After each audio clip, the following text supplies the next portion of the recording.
최승민 목사님의 마태복음 강해 설교 시리즈 왕의 나라, 왕의 백성 그 두 번째 주일 말씀을 당신과 함께 좀 깊이 들여다보려고 합니다. 이번 설교는 마태복음 2장을 배경으로 하는데 진짜 예배가 뭘까? 이 질문을 던지고 있어요. 근데 시작부터 아주 강렬하더라고요. 아, 네. 그 설교 초반에 나오는 일화가 정말 인상적이었어요. 피렌체의 한 성당에 아주 아름다운 마리아 석상이 있는데 한 노인이 매일 그 앞에서 눈물을 흘렸다고 하잖아요. 네네. 그걸 보면 보통은 와, 믿음이 정말 깊으시구나 이렇게 생각하기 쉽죠. 그렇죠. 당신이라도 아마 그랬을 거예요. 그런데 여기 엄청난 반전이 있었던 거죠. 사실 그 노인은 젊은 시절에 바로 그 석상의 모델이었고 자신의 그 아름다웠던 과거를 그리워하면서 울었던 거예요. 겉으로 보기엔 경배하는 것 같은데 사실은 자기 자신을 향한 눈물이었군요. 와, 이 이야기가 이번 설교 전체를 딱 관통하는 핵심 질문 같아요. 내 예배는 하나님을 향한 걸까? 아니면 결국 나를 향한 걸까? 맞습니다. 최 목사님은 이 질문에 대한 답을 아주 극명하게 대조되는 두 인물, 바로 헤롯 왕과 동방 박사들을 통해 보여주고 계시죠. 네, 먼저 헤롯부터 볼까요? 헤롯은 당시 유대의 왕이었어요. 그런데 어느 날 동방에서 박사들이 와서 묻는 겁니다. 유대인의 왕으로 나시니가 어디 계시냐? 헤롯 입장에서는 정말 황당했겠네요. 왕은 나인데 또 다른 왕이 태어났다고? 뭐 이런 거죠. 바로 그거죠.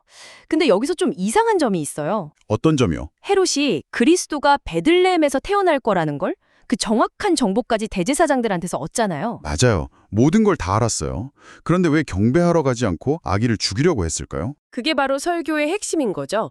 그에게 새로운 왕의 탄생은 경배의 대상이 아니었던 거예요.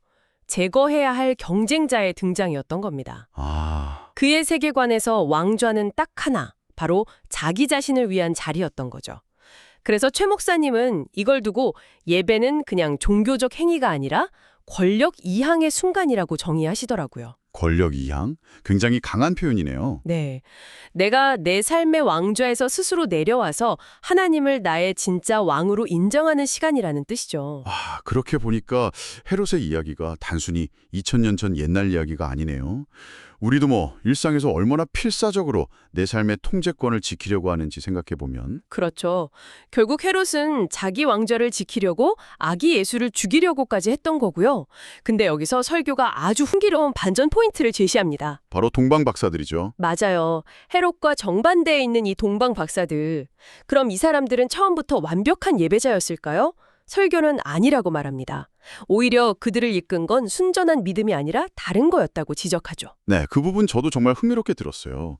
이 사람들이 원래 별을 연구하던 점성술사들이었고 그냥 좀 특이한 별을 보고 위대한 왕이 태어났나 보다 하는 뭐랄까 직업적 호기심으로 예루살렘까지 왔다는 거잖아요. 네.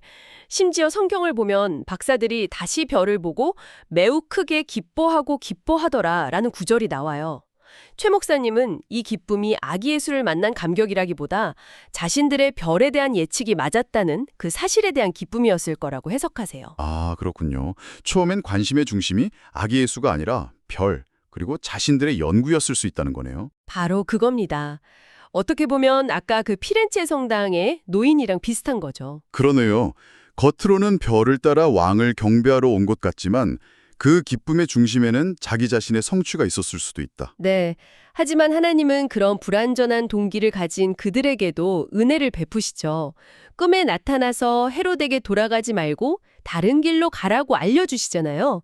설교는 바로 이 다른 길이 핵심이라고 말합니다. 다른 길이요. 네. 처음에는 어떤 동기로 시작했든 하나님의 은혜가 임하면 진짜 예배자로 변화돼서 이전과는 완전히 다른 새로운 삶을 살게 된다는 메시지인 거죠. 그렇군요. 정리해보면 진정한 예배자는 성경 지식이 많거나 처음부터 동기가 완벽한 사람이 아니네요. 그렇죠. 오히려 내가 왕이 된 자리에서 내려올 준비가 된 사람, 그리고 내 노력보다는 하나님의 은혜를 구할 줄 아는 사람이라는 말씀이군요. 맞습니다. 그래서 최 목사님이 설교 마지막에 우리에게 도전을 주세요. 동방 박사들에게는 별이 길을 알려주었듯이 당신도 누군가에게 하나님께로 가는 길을 알려주는 별과 같은 사람이 되어주라고요. 이 말씀을 듣고 있는 당신의 삶에는 어떤 별이 있었나요?